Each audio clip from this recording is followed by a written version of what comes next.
NASCAR has officially moved beyond routine post-race inspections, opening a formal review into the massive 26-car pileup at Talladega. While fans labeled it as just Talladega being Talladega, officials are now scrutinizing every bite of telemetry from a #23 car and surrounding vehicles. This investigation focuses on the push sequence during lap 116, where investigators are dissecting throttle input, radio communications, and high-speed in-car footage.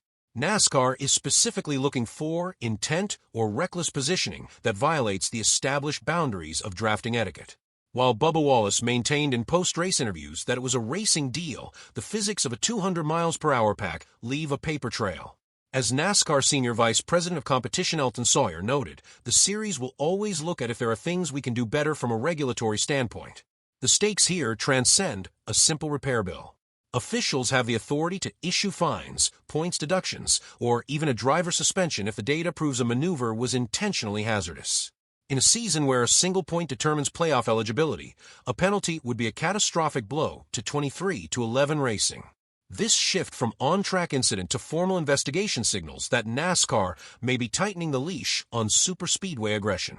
But even if the league clears the drivers of wrongdoing, the physical damage to these machines is nothing compared to the psychological damage this does to a driver's momentum.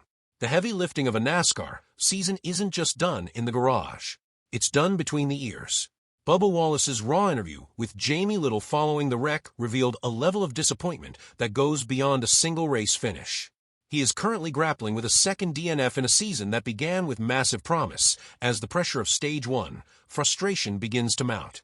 Wallace entered the weekend with high-level consistency, boasting 4 top 10s in the first 5 races and maintaining momentum with strong P11 and P5 finishes at COTA, Bristol, and Kansas. However, the shadow of his 23-11 racing teammate, Tyler Reddick, looms large.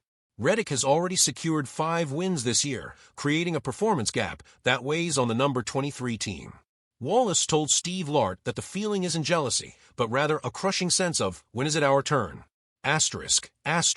This highlights the brutal emotional side of the sport. Wallace admitted the team needs to figure out how to be pushed better, showing a driver taking full accountability for the technical failure of the draft. In NASCAR, owning the mistake is the first step toward recovery, but at some point, accountability doesn't pay the bills, results do. It felt like the biggest wreck we've ever seen, but the history books tell a very different and much stranger story. While the visual of the 26-car pileup at Talladega dominated highlight reels, the history books provide an essential reality check. Despite the visceral impact of seeing the track blocked by twisted metal, this incident does not actually hold a record for the largest crash in the sport's history. The current benchmark for a parking lot event remains the October 2024 playoff race, which claimed 28 cars, followed closely by the 2003 Aaron's 499, where a 27-car incident reshaped the field. This weekend's carnage joins an elite, massive list of historical outliers that illustrate the parking lot effect on the radio. When a lead car spins at 200 miles per hour, the cars behind have less than 0.5 seconds to react. As veteran driver Dale Earnhardt Jr. once noted, "You're just a passenger at that point." When smoke fills the track, the field effectively becomes a physical blockade where reaction time drops to 0, making these double-digit counts mathematically inevitable. This historical data proves that despite modern safety advancements and evolving aero packages, the fundamental physics of restrictor plate drafting remain undefeated. While moving the start time by an hour successfully beat the rain, it couldn't outrun the laws of kinetic energy. While fans focus on the wreckage, some are looking at the clock and the results with a much more skeptical eye. While the wreckage dominated the headlines, the administrative success of the weekend showcased a rare victory for race logistics. To avoid an incoming weather system, NASCAR officials made a proactive call to move the Daytona 500 start time up by 1 hour. This precision scheduling ensured 100,000 fans in attendance and millions watching at home witnessed a full-length event rather than a rain-shortened disappointment. It was a masterclass in meteorological management, proving the sport can adapt its rigid schedule to prioritize the fans' experience. However, this organizational win was met with a surge of rigging theories across social media.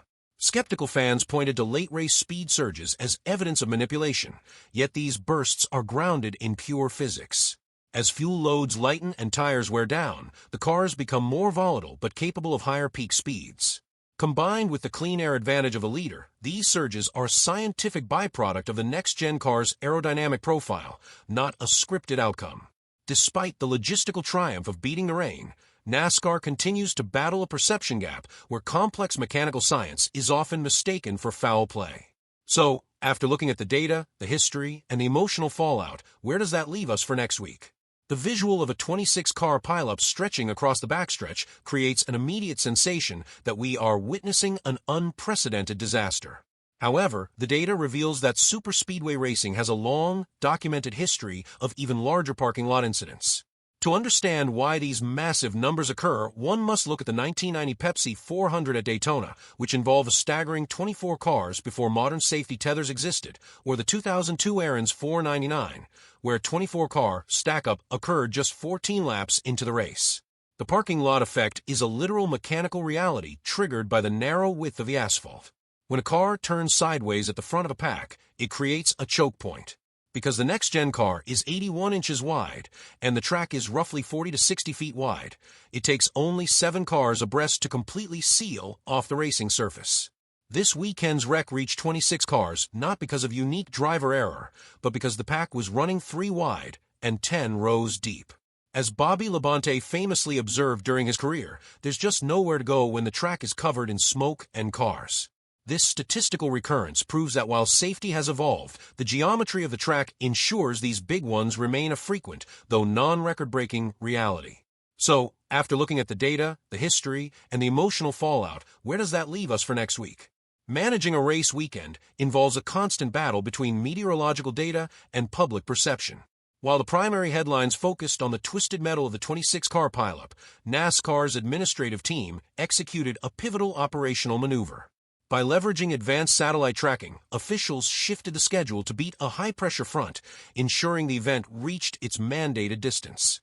This logistics-first approach prevented the financial loss of a Monday postponement, a scenario that previously cost the industry millions in lost broadcast revenue and travel overhead. However, this logistical precision often fuels lore, specifically fan-driven conspiracies regarding race outcomes. On platforms like X and Reddit, the ghost caution theory gained traction, suggesting officials manipulate yellow flags to ensure a dramatic, green-white checkered finish. Statistical analysis of the 2024 season actually shows that 85% of late race cautions are triggered by debris sensors or tire failures documented in post-race reports, rather than arbitrary calls. As legendary broadcaster Ken Squire once noted, the fans want a hero and a villain, and sometimes the sanctioning body is the easiest villain to cast. This friction between hard science and fan skepticism defines the modern viewing experience, where technical success is often overshadowed by the rigged narrative. So, after looking at the data, the history, and the emotional fallout, where does that leave us for next week? The true cost of the 2024 Talladega Spring Race isn't found in the point standings, but in the skeletal remains of the next-gen chassis currently sitting in North Carolina shops. This weekend wasn't just about a 26-car pileup. It was a collision of unprecedented data review, a psychological breaking point for Bubba Wallace, and a reaffirmation of why this track remains the most volatile on the circuit. When a single incident wipes out over $5 million in carbon fiber and specialized components, if you enjoyed this, subscribe for more, and tell me in the comments what you think happens next.